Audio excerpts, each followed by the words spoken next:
Muy buenos días, buenas noches o buenas tardes a la hora que usted esté escuchando este audio.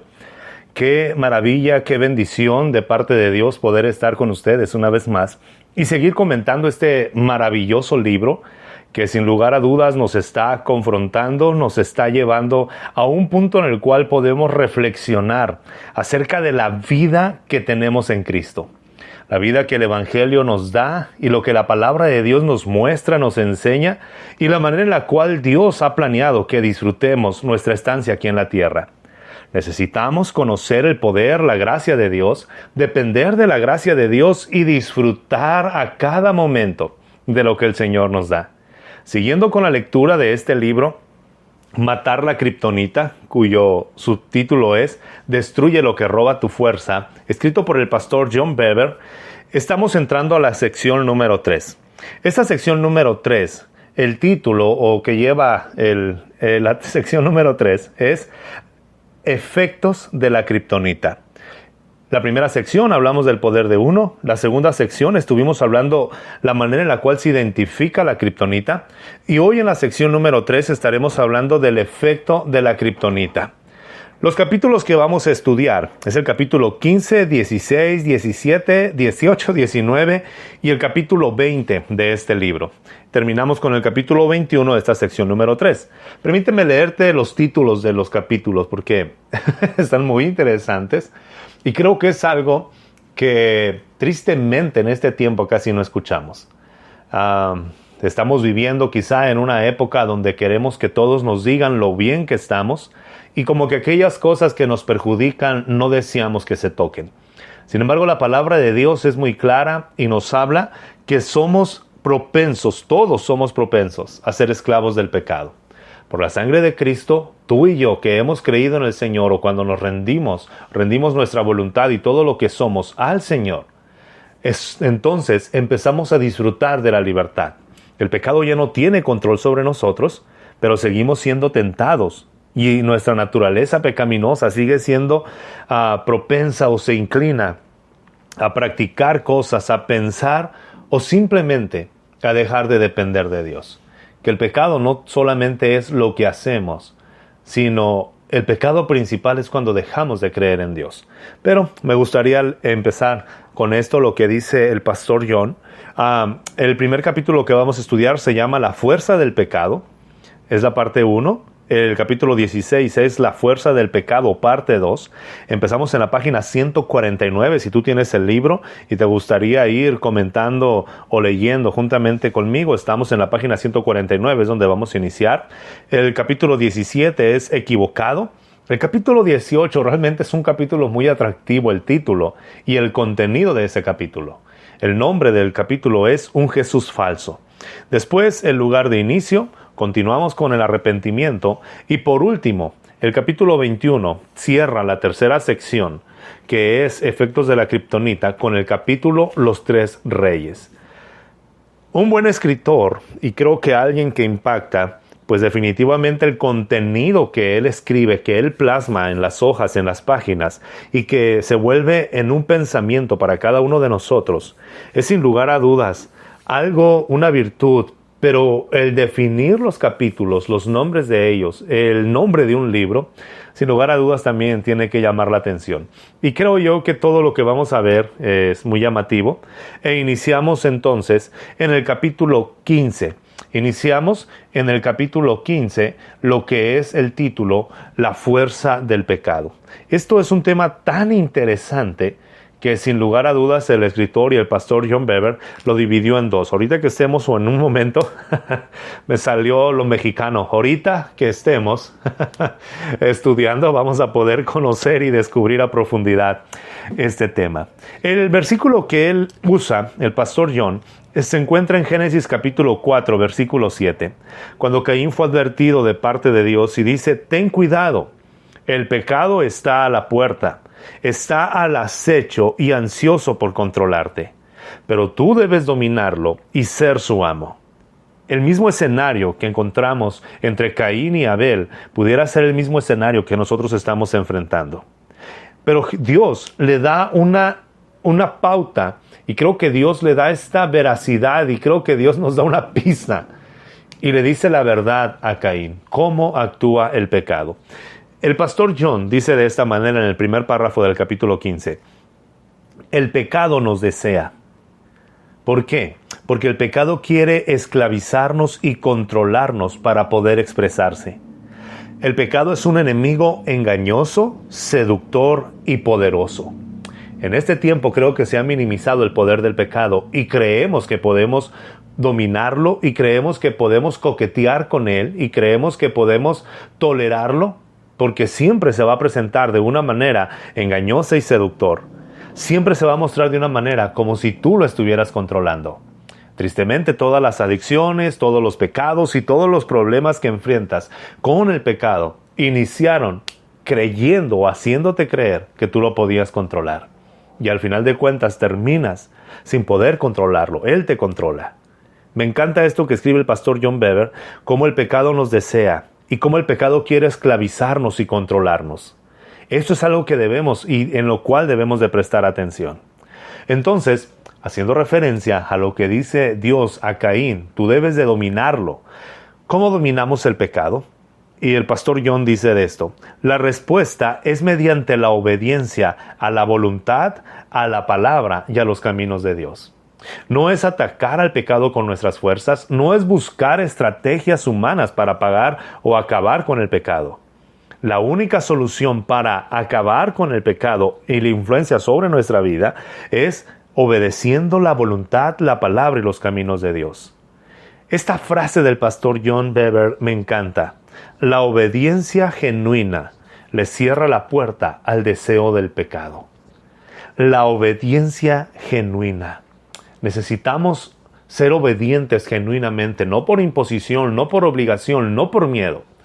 Creo yo que una de las cosas que más estorba a las personas que viven bajo una religión, que más les estorba para conocer a Dios, es que todo lo hacen por obligación. Todo lo hacen porque tienen que hacerlo, todo lo hacen porque se sienten manipulados para hacerlo, pero no hay una obediencia genuina. Y ese es el peligro más grande. Y lo podemos aplicar también a nuestros hijos. A nuestros hijos debemos de llevarlos a obedecer genuinamente, no por obligación, no por amenazas, no por miedo. Pensamiento mío, eso lo seguimos más adelante. Me gustaría seguir comentando lo que comenta el pastor John. Romanos 6:16 dice, ¿no se dan cuenta de que uno se convierte en esclavo de todo lo que decide obedecer? Uno puede ser esclavo del pecado, lo cual lleva a la muerte, o puede decidir obedecer a Dios, lo cual te lleva a una vida recta.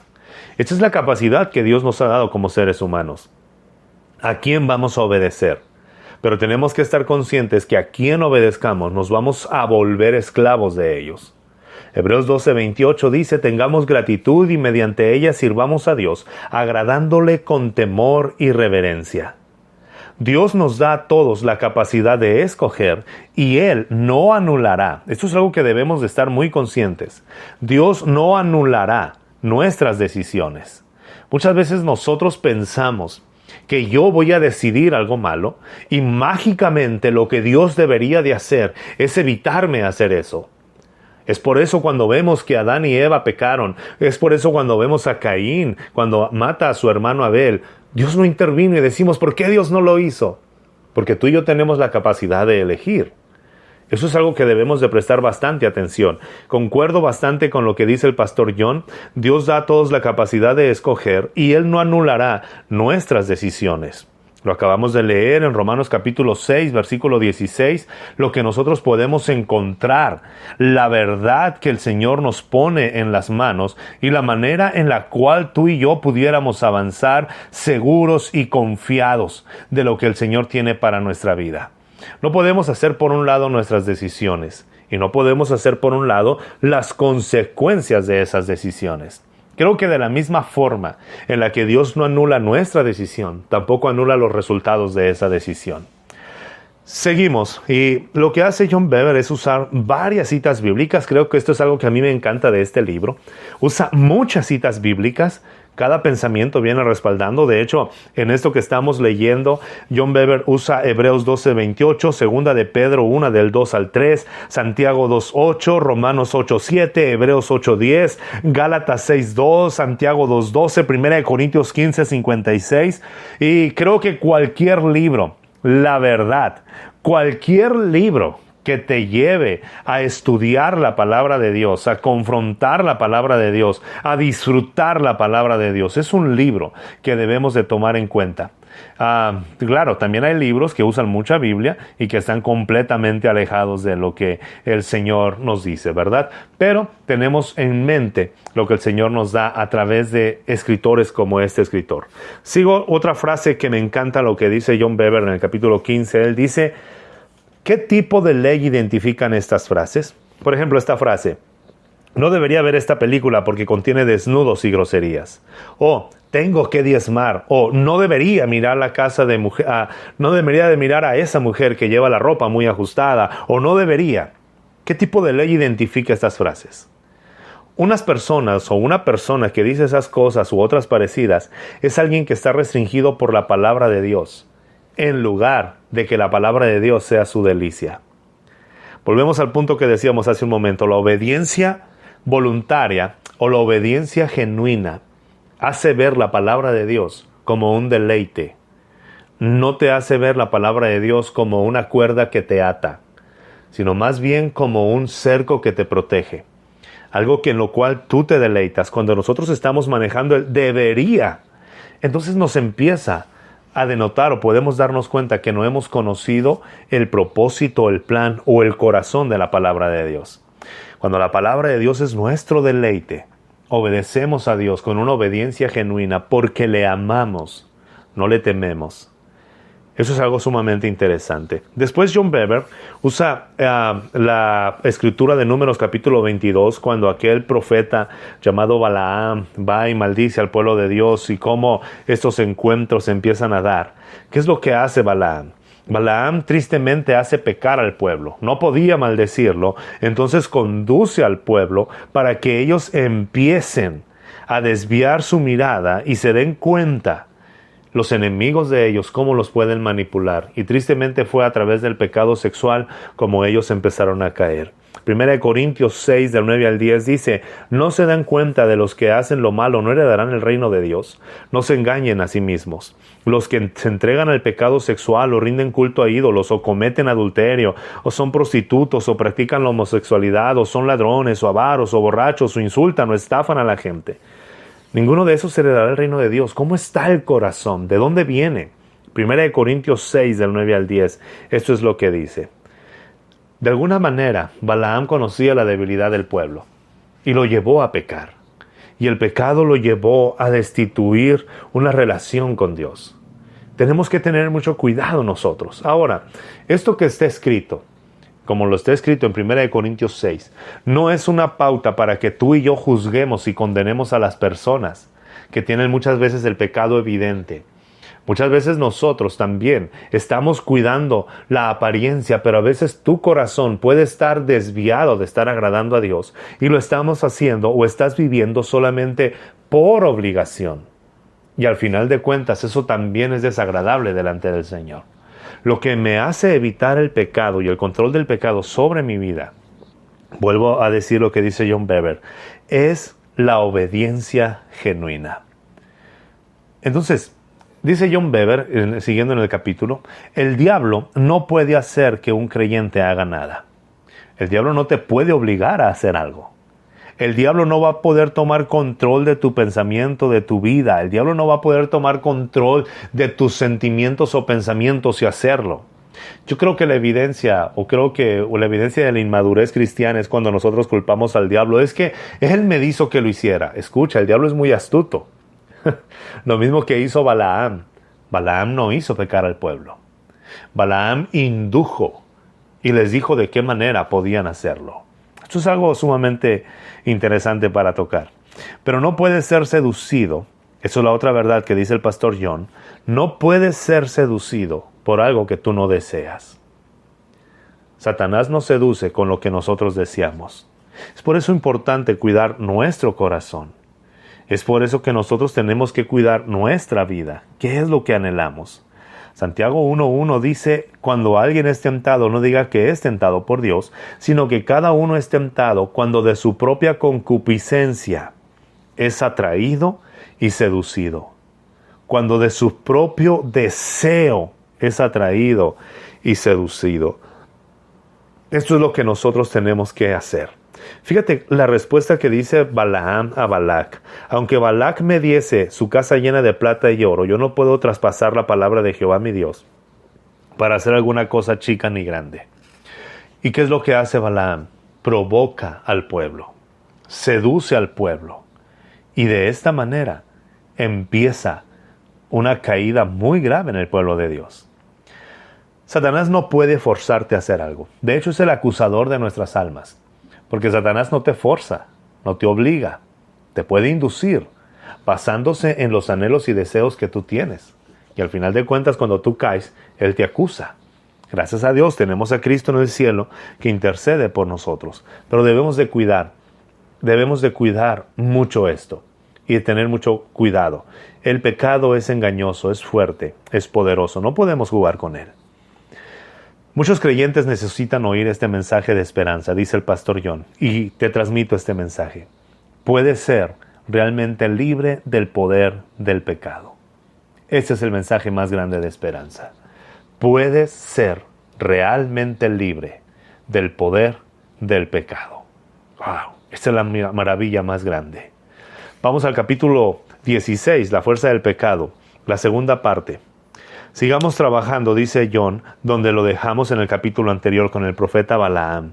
¿Cómo empieza Balaam a estar en una encrucijada? Porque de repente él dice, no puedo decir nada, soy profeta de Dios, pero empieza a darse cuenta que el dinero, las riquezas, la fama, hay muchas cosas que le pueden atraer. Pero de esta forma podemos también nosotros estar alertas de cómo trabaja el enemigo. Primera de Samuel 8:5 habla acerca de una petición que el pueblo hace a Dios. Israel quería un rey. Los líderes se acercaron al profeta Samuel y le dijeron y le dieron a conocer su deseo: danos un rey. Y este es uno de los pasajes en los cuales podemos meditar. Primera de Samuel 8:5, la palabra de Dios dice que Samuel le preguntó al Señor sobre su petición. Y Dios dio una respuesta a los líderes mediante el profeta, advirtiéndoles del por qué tener un rey no sería bueno para ellos. El Señor empezó a decir y empezó a hablar a través de Samuel y les hizo ver que el rey les reclutaría a sus hijos para el ejército, que el rey tomaría a sus hijos para arar sus campos, que el rey les impediría muchas veces recoger su cosecha y él los iba a disfrutar. El rey les iba a poner como esclavos a sus hijos y empieza a hablar de todo esto. Sin embargo, dice el capítulo 8, versículo 19, sin embargo el pueblo se negó a escuchar la advertencia de Samuel. Aún así, dijeron ellos, aún con todo lo que nos has dicho, todavía queremos un rey. Nuestro deseo es ser como las naciones que nos rodean. ¿Qué hizo Dios? Dios respondió y les dio un rey. Y a partir de ahí empieza toda una jerarquía en los reyes de Israel. Y podemos encontrar varios ejemplos en los cuales vemos esa parte donde el Señor les decía, pueden hacerlo, pero evítenlo. Este es el camino. Y el pueblo se aferraba a un deseo. Salmo 105, versículo 40 dice, ellos le pidieron carne y él les envió codornices. Un montón de respuestas respondidas y cosas que el pueblo empezó a obtener. Y no quiere decir esto que Dios lo puedes manipular. Sin embargo, estamos hablando de las decisiones y de la capacidad que Dios ha puesto en cada uno de nosotros de elegir. Y cómo Dios va a respetar esa elección. Y cómo Dios no va a evitar nuestras elecciones y tampoco va a evitar las consecuencias de esa decisión. Eso es algo muy importante. Si Dios no interviene para que tú decidas, tampoco va a intervenir en las consecuencias que tú tomes. Y eso nos debemos de comprender. Si mi deseo es pecaminoso, debo de saber que las consecuencias no van a ser buenas. A veces decimos, es que si Dios no quisiera que lo hubiera hecho, no me lo hubiera permitido. No es que Dios no te lo permitió. Escucha, Dios nunca va a permitir que tú peques. Pero es tu decisión. Y las consecuencias tú también las vas a pagar. Lo que dice el escritor John, estamos en una posición desfavorable y perjudicial cuando pedimos algo apasionadamente que no es la voluntad de Dios. Como si Dios, como un buen padre, como el buen padre que es, nos dijera, ¿eso quieres? No quieres mi corazón, yo no te voy a forzar a que busques mi corazón. No quieres mi voluntad, yo no te voy a forzar, no te voy a chantajear para que me ames. Es tu decisión, pero sí debemos estar conscientes que estamos en una posición muy desfavorable y perjudicial para nosotros cuando nos estamos aferrando a algo que no está en la voluntad de Dios.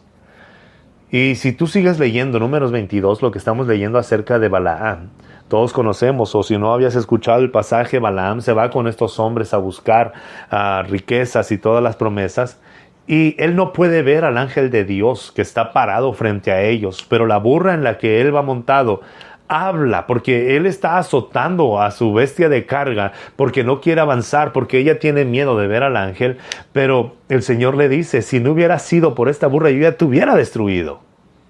Eso es algo que a veces, cómo este hombre, que era un profeta de Dios, estaba tan alejado y su corazón estaba tan insensible a la dirección del Dios que él quería o decía servir. Dios no quitó este don. Sin embargo, Balaam es usado como un ejemplo completamente negativo en el Nuevo Testamento. ¿Qué era lo que pasaba con Balaam? El pastor John dice, codiciaba tanto el dinero y la honra que el rey le ofrecía que no se daba cuenta de la disciplina divina. No se dio cuenta cómo Dios lo estaba advirtiendo y cómo en su misericordia le estaba sacando del camino para que no fallara. Pero era su decisión. Él estaba aferrado a que tenía que hacer esto así. Su idolatría, la idolatría de Balaam hacia el dinero, le había cegado completamente el corazón de Dios. Eso es exactamente lo que ocurre cuando nuestro deseo pesa más que nuestro anhelo de obedecer a Dios. Cuando nos sentimos restringidos por lo que Él manda, el pecado crece en fuerza mediante el engaño. Es por eso que lo único que nos ayuda a vencer el pecado es la obediencia genuina. No el que debo de hacer, no la obligación, sino lo que nosotros con libertad decidimos obedecer. Cuando nos sentimos restringidos, cuando tú empiezas a coquetear como, es que Dios no me deja disfrutar de la vida porque me restringe mucho, es porque tu corazón está anhelando algo que no está en su voluntad y porque ese deseo de lo pecaminoso ha empezado a dominar tus pensamientos. Es algo que debemos tener mucho cuidado. ¿Te das cuenta cómo es la fuerza del pecado y cómo trabaja tan sutil en cada uno de nosotros? Y no es estar juzgando, no es estar mirando las acciones de otros, es analizar nuestra vida. Lo que anhelamos realmente está en la voluntad de Dios. Y termina John Bevere con este capítulo en esta frase: si no sometemos nuestros deseos a Dios, estos nos apartarán de Él, e incluso Dios puede entregarnos a ellos. Que ese sería el juicio más grande aquí en la tierra. Ok, dice el Señor, no me quieres obedecer, te entrego a tus deseos. Porque si esos deseos me están alejando de Dios, me van a llevar a la destrucción, pero Dios está respetando tu decisión. Tú también vas a pagar las consecuencias. El peligro es cuando nosotros pensamos que podemos pecar libremente y después venir a Dios y decirle, Señor, líbrame de las consecuencias. Si no estoy tomando en cuenta a Dios para tomar una decisión, ¿por qué tengo que exigirle que tome las riendas en las decisiones? Aún así, en la misericordia de Dios, Dios nos perdona. Va a purificar tu vida cada vez que tú te arrepientas de tu pecado. Pero las decisiones que tomaste tienen consecuencias que seguirán adelante. ¿Qué es lo que debemos hacer? John Bevere termina este capítulo 16 diciendo esto: encomienda al Señor tu camino hoy, e invítalo a dirigirte según sus deseos y no los tuyos. ¡Wow! Siempre hay una palabra de esperanza al final de cada capítulo. Capítulo 17. El capítulo 17 es equivocado. Este es el título del capítulo 17. Y empieza en esto, dice John: para mantener nuestro enfoque, recapitulemos brevemente cuál es el corazón de la idolatría. El corazón de la idolatría es cuando la humanidad, creyentes o incrédulos, dejan de lado lo que Dios revela claramente para satisfacer anhelos o deseos contrarios a los caminos de Dios. Es ahí donde empieza la idolatría. La idolatría empieza Cuando hacemos por un lado lo que Dios revela claramente y empezamos a ir tras nuestros anhelos sin importarnos lo que Dios dice. En Efesios capítulo 5, del 5 al 7, Pablo escribe muy duramente a los efesios y les dice: porque ya saben que esto, ningún fornicario, inmundo o avaro, porque la avaricia es idolatría, dice Pablo, o avaro, que es idólatra, tiene herencia en el reino de Cristo y de Dios. Que nadie los engañe con palabras vanas, porque por estas cosas viene la ira de Dios sobre los hijos de desobediencia. No sean, pues, partícipes con ellos. ¿Te habías puesto a pensar que la avaricia es igual de aborrecible para Dios como cualquier otro pecado?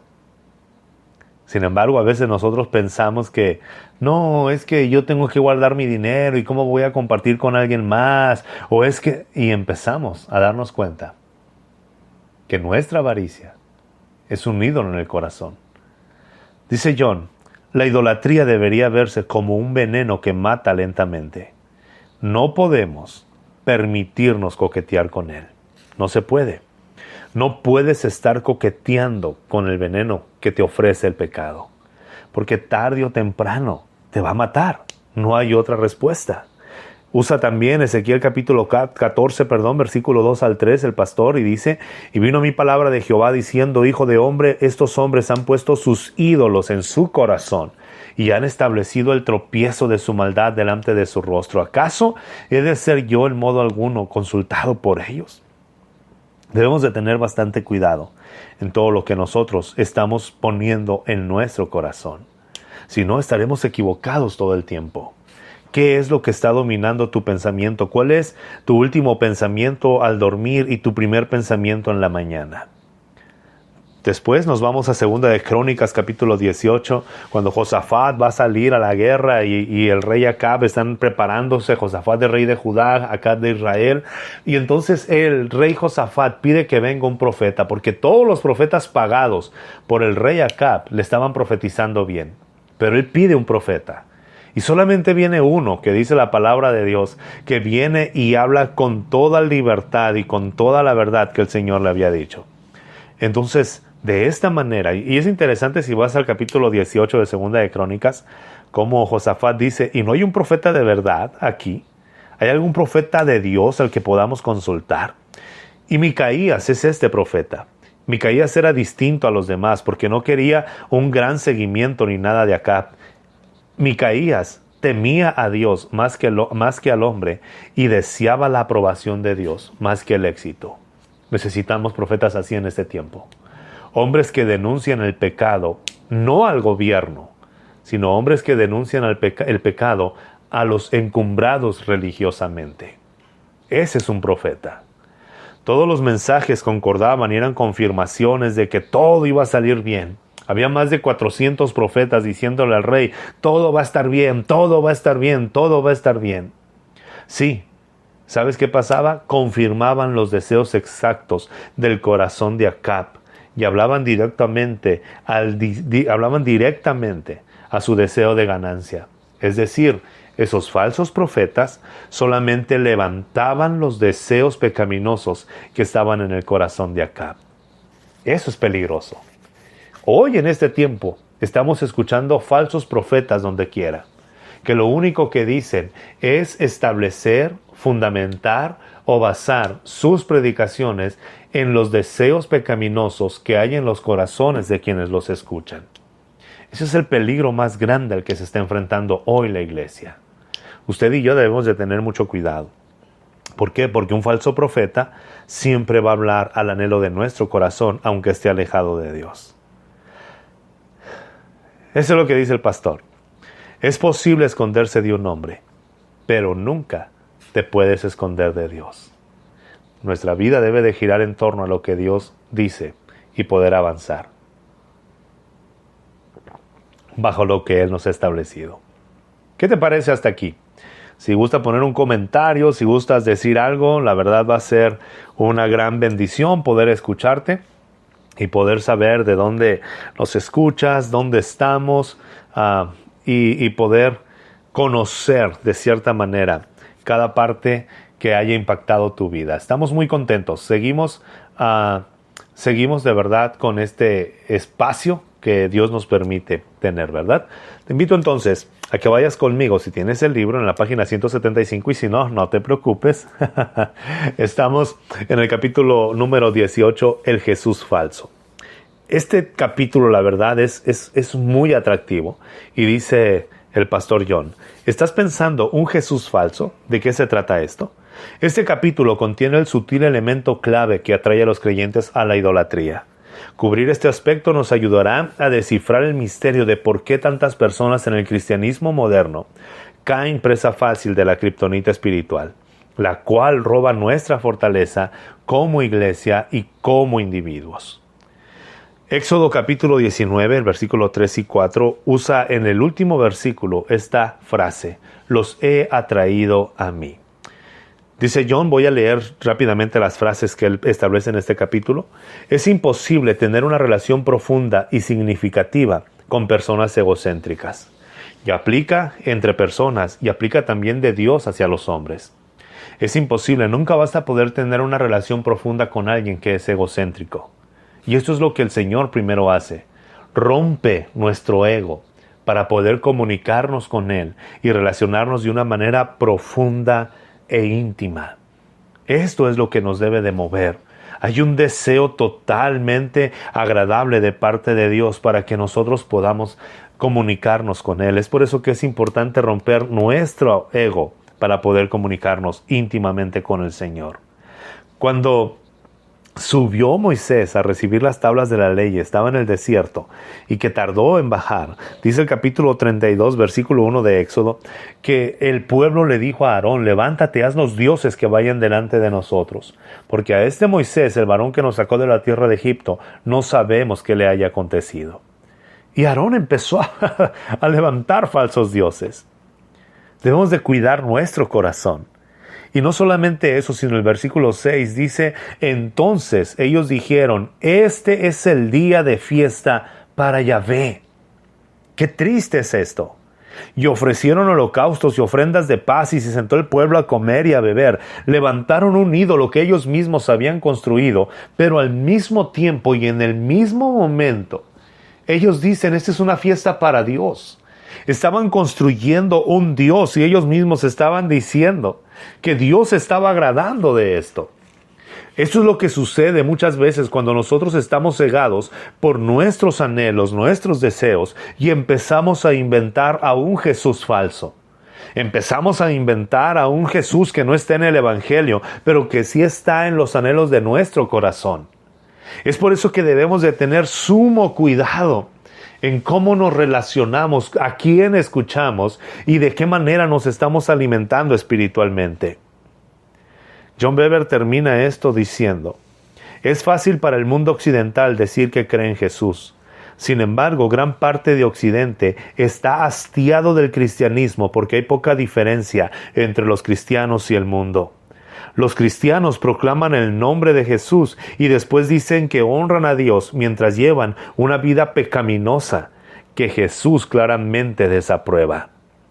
Esto es algo en lo cual debemos de pensar y analizar en nuestra vida. Quizá al momento de estar escuchando esto, tú puedes considerar, tal iglesia, tal persona, tal hombre, tal mujer que yo conozco está en esta situación. La intención del libro no es que tú veas a otros, es que te veas a ti mismo. Si en tu congregación te preocupa, deberías de preguntarte, ¿hemos creado a un Jesús falso? ¿Por qué la gente no está conociendo a Cristo? Está conociendo a un Jesús que nosotros inventamos. Entonces, esto es algo que nosotros debemos de considerar y tener en nuestro pensamiento. Te invito ahora entonces que prosigas conmigo, dame unos minutos más y entramos en lo que es el capítulo 19 y estaremos escuchando lo que es el lugar del inicio. Así se titula este capítulo, el capítulo 19. Me gustan las frases, voy a leerte solamente algunas frases de este capítulo. El capítulo, el lugar de inicio. ¿Podemos crear un Jesús que no confronta los caminos impíos de nuestra cultura? Con esta pregunta empieza el pastor John.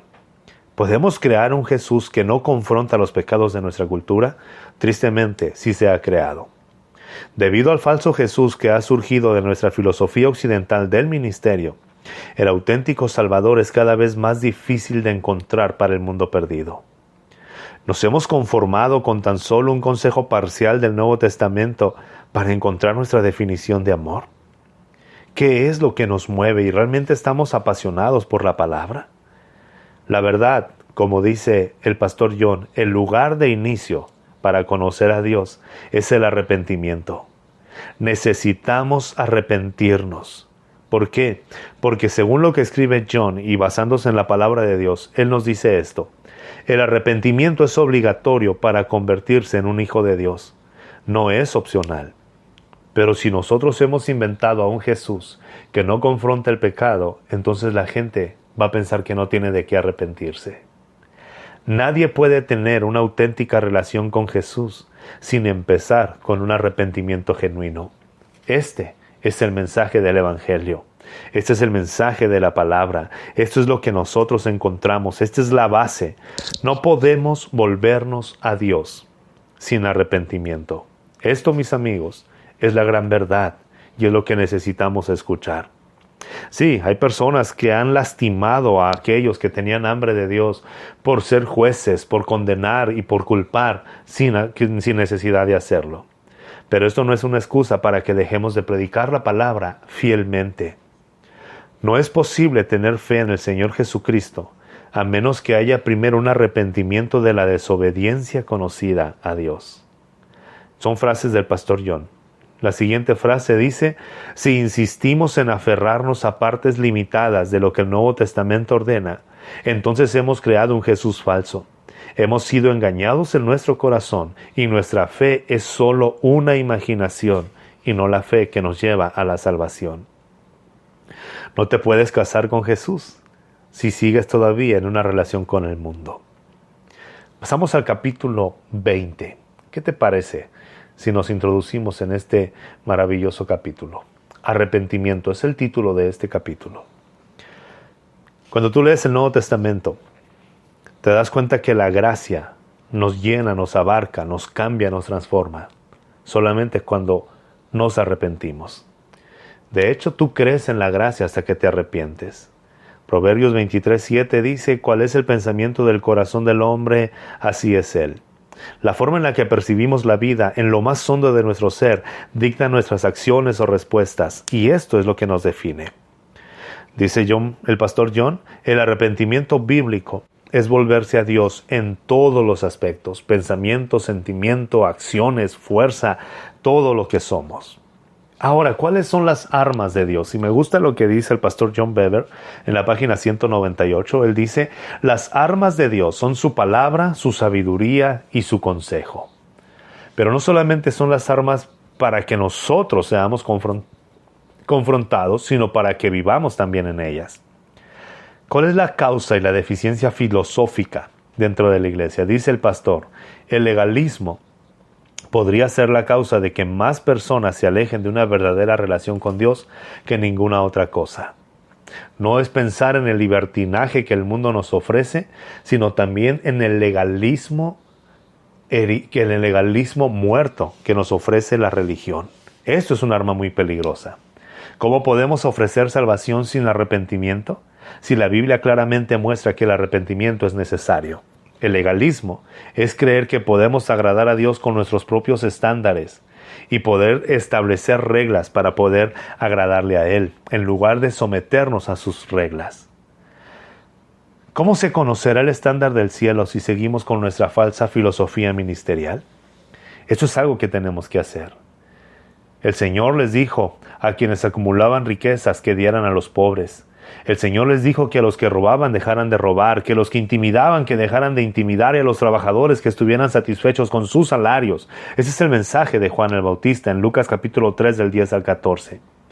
Esto es lo que debemos hacer también nosotros: compartir con el que no tiene. Juan fue fiel en establecer el estándar del cielo por causa de los perdidos. ¿Y usted y yo qué estamos haciendo? Este capítulo lo cierra el pastor John diciendo: pídele a Dios que te muestre el potencial del arrepentimiento. Y después, haz una oración a Él para liberar eso en tu vida y en tu iglesia. Esto es algo que necesitamos hacer, mis hermanos. Necesitamos volvernos a Dios para empezar a caminar como Él quiere que caminemos. Cerramos la tercera sección, el capítulo 21, los tres reyes, y él empieza a ver, y me gusta cómo John Bevere maneja lo que es el Antiguo Testamento, el Nuevo Testamento, y se pasea por toda la palabra de Dios. Es algo maravilloso, y la verdad te invito a que adquieras este libro, es algo muy bueno. Y me gusta cómo dice, te leo solamente las frases por cuestión del tiempo, que puede ser que ya estemos avanzando en el tiempo. La primera dice el pastor: las primeras son los que hicieron lo recto ante los ojos del Señor en sus vidas personales, hablando de la primera parte del libro de Crónicas y Reyes, pero no confrontaron ni derribaron los lugares altos de la adoración de ídolos entre el pueblo que ellos dirigieron. Empieza John Bevere a poner algunos nombres de reyes y hace unas listas él de cómo los reyes empezaron a trabajar. Él menciona a los reyes idólatras, luego menciona a los reyes que no fueron idólatras pero no derribaron los altares, pero después habla de ese grupo de reyes que sí se comprometieron con Dios y derribaron todos los lugares altos. Este grupo, como lo va dividiendo John Bevere en la página 207, es algo muy interesante que pudiéramos estudiar y profundizar en otro apartado exclusivamente para ello. Pero te leo la frase que dice John Bevere. Vemos claramente la bendición de un líder que no solo obedeció personalmente a Dios y se alejó de todo pecado habitual conocido, sino que también llamó al pueblo al que dirigió a hacer lo mismo. En una de las listas que el pastor hace, él dice cómo estos reyes que no solamente renunciaron a la idolatría, sino que destruyeron los ídolos y también condujeron al pueblo a la palabra de Dios. Ellos siempre se basaron en lo que la palabra de Dios decía. Puedes pensar en Josafat, en Josías, en Ezequías, cómo estos reyes tomaron la palabra de Dios, amaron la palabra de Dios y llevaron al pueblo a la palabra de Dios. Ezequías, de Ezequías se dice esto: permaneció fiel al Señor en todo y obedeció cuidadosamente todos los mandatos que el Señor le había dado a Moisés. Por eso el Señor estaba con él y Ezequías tuvo éxito en todo lo que hizo. Vale la pena realmente comprometerte con la palabra y agradar a Dios. Como Ezequías trató el pecado habitual conocido del pueblo bajo su liderazgo, le fue muy bien tanto a él como también a la nación. Segunda de Reyes capítulo 18 versículos 16 y 17. Si escogemos esta forma no polémica de compartir el evangelio, o sea, no confrontar a la iglesia con el pecado, terminaremos con idólatras que creen que están bien delante de Dios. Pero si seguimos el camino de Ezequías, de Josías y de los reyes que establecieron un avivamiento y volvieron el corazón del pueblo hacia Dios, te aseguro, vas a vivir quizá con polémica y quizá no vas a ser el más agradable en medio de tus compañeros de trabajo, de ministerio, pero sí vas a ser alguien que esté aprobado por Dios y que disfrute del respaldo de Dios. John Bevere termina esta sección y este capítulo haciendo este llamado. Pídele a Dios que te revele tu esfera de autoridad y que te dé sabiduría para cómo tomar la responsabilidad de ser recto en ese lugar donde te encuentras. Quizás seas autoridad en tu trabajo, en tu escuela, en tu familia. Mira esa área de autoridad. Quizá estás a cargo de un grupo de personas en tu empleo, los cuales te han depositado confianza en ti. Sigue siendo una persona recta e íntegra. No te desanimes por ello. Vale la pena tener el respaldo de Dios, la cobertura de Dios, el cuidado de Dios y el amor por las personas a las que sirves. Dios es fiel, Él no te va a dejar. Hemos visto entonces ahora lo que es el pecado, el poder del pecado, también el falso arrepentimiento o el falso Jesús, pero también hemos visto la solución. Que tus anhelos y tus deseos estén rodeados de la presencia de Dios. Que todo lo que tú anheles venga naciendo o que nazca de la obra salvífica que Cristo ya hizo. Y pongamos realmente atención. Cuando de nuestro corazón empiecen a surgir deseos pecaminosos, cortemos. No puedes coquetear con el pecado. El pecado es un veneno que mata lentamente, pero mata. Soy el pastor Benjamín Esquer. Estamos en la tercera sección. Comparte este audio, este video con todas las personas que desees hacerlo. Y es un placer estar contigo. Que el Señor te bendiga y que el Señor te guarde siempre.